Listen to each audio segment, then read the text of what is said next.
In this, part 3 of my version of Moses coming to America, we discover how he quickly integrated himself into being a true American in spirit. So you got your visa, and So then yes. what happened? So I passed the TOEFL exam. I got my visa. I got on a plane and You came passed the here. what exam? So TOEFL, test of English language as a foreign language.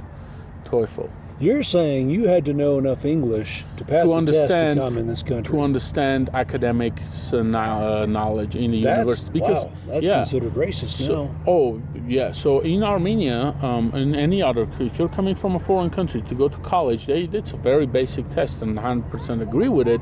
Can you understand a textbook written in English at an academic level? Yeah. If you can't, then how could you go to college here? So I just blasted through those tests, got the highest score that testing facility has ever gotten in Armenia.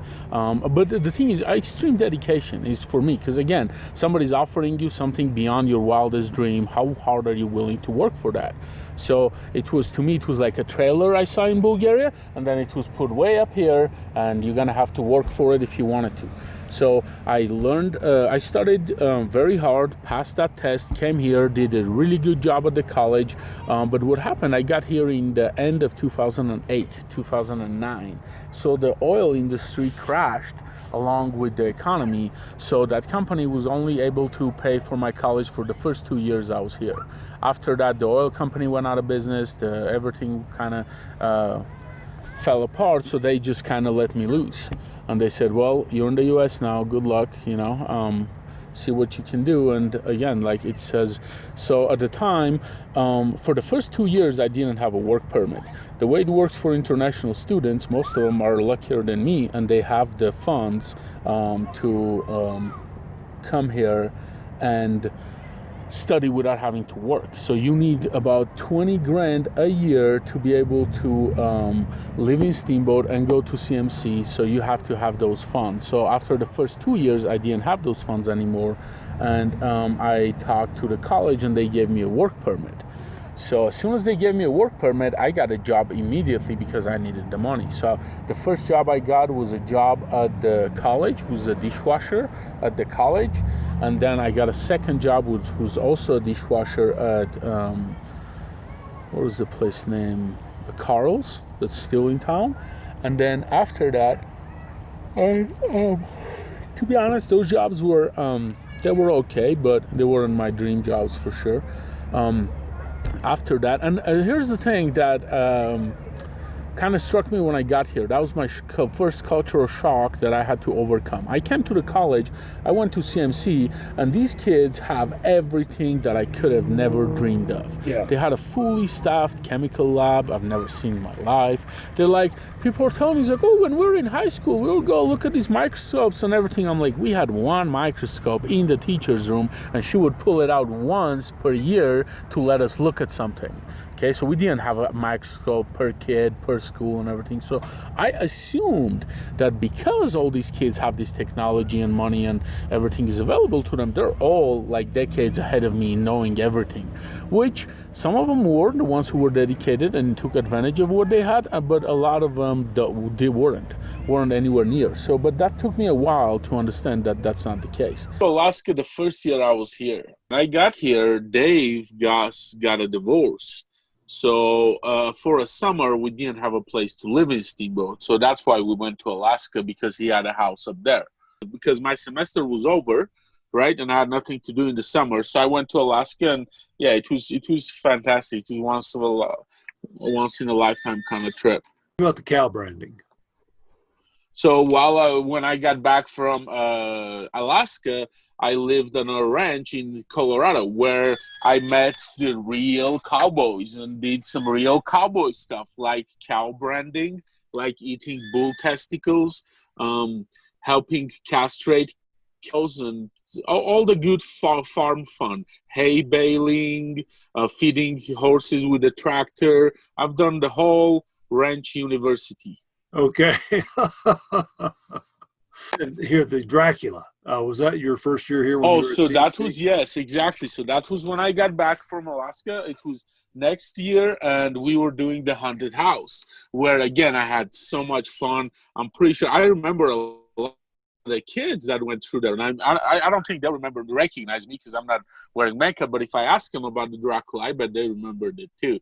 Um, it was pretty fun. I was sitting in this coffin, well, standing in it, and they would come in the room, and I would just get out and scare them all. And I didn't say a word at all. I was just looking really scary and just scaring a bunch of kids. And every time we would turn the lights on, there would be like abandoned toys and candy and stuff in the room when kids just started screaming and running out of there. It was pretty fun. So my first job was at the college, and I was offered $11 an hour for just washing dishes. The point of this part is I was not too grateful about. First of all, I came here, I was an IT manager for a hospital before, a number two, second largest hospital in Armenia. I was installing telemedicine networks. I think I told you about it. You did. Where doctors could examine patients over the internet. So I went from there to washing dishes for $11. So I wasn't very grateful for that job. And then I got a job for $11 for less money doing the same thing. And I wasn't very grateful for that either. And by not grateful means I ended up quitting those jobs without having a job to go to. So I quit that job, and again, the only job I could find was a manual dishwasher this time, no machines or nothing, for $8 an hour. And then I don't remember how it happened, but I just decided to be grateful for it. I was happy to be a manual dishwasher for $8 an hour. Just show up every day at the bakery, just big tubs, big dishes, just wash my dishes, be super happy about it, and not like, it was just natural. I just felt grateful. I just looked at it a different way. I look at everything I'm getting. I'm making money. I got a job. I get fed, right? So it was all good enough. And when I did that is when I had actually sent an email to Staples. So that's when I was at the $8 dishwasher job, where when my friend stopped by Staples, and again, everything I got I owed to my friends, because that's who did it. So a friend of mine came to Staples, talked I think to you or Drew, I'm not sure. And you guys said, oh, we always need techs. And he came and told me, he's like, oh, they always need techs. I'm like, oh, okay, that's good. So then I contacted you, and that's when I went from that $8 an hour manual dishwashing to probably the best, most fun job I've had. Well, I've had a lot of fun jobs, but Staples was one of the top ones. Was it like $11.30 an hour? When I started at Staples, yeah. I think it was 13. Oh, okay. The start one was 13, and I thought that was huge. Because that's what Drew offered me, and I sucked at negotiating. I just said, sure, we'll do it. I'm still working on the negotiating my right rates, but yeah, it was 13, and it wasn't that just because it was like $13 an hour, but it was the job. I was doing IT stuff, number one. Number two, I was back into the IT after like 4 years, not following what's going on. And I was where everything was happening. When a new gadget came out, I got to play with it. So that was big. Yeah, so Staples was a huge blessing. Number one thing, like, I saw how sophisticated and intelligent their hiring process was, because they had these personality tests. And I think part of the reason why we had such a great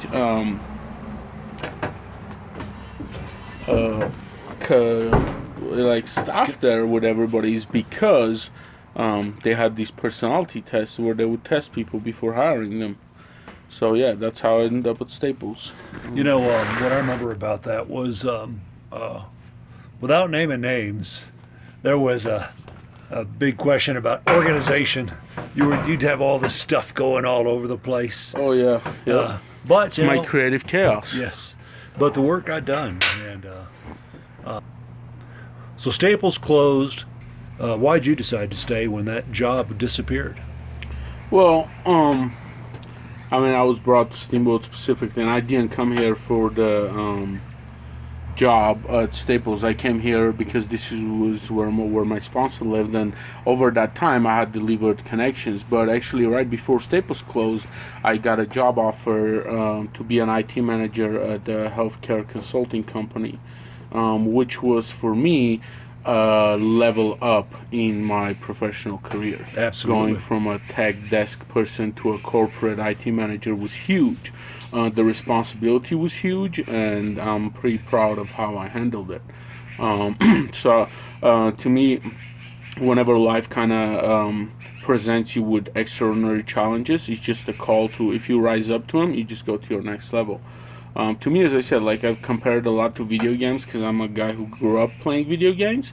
When you're presented a huge challenge in a video game, at first it seems impossible, right? It's like, whoa, we can't do it. One thing I've learned from video games is that no challenge is impossible and too big. If you were presented with a challenge, there's a way for you to... There's a solution. There's a solution to that. Stay tuned for part 4, in which we see how Moses channeled underdog in his fight to make American justice a reality in his life.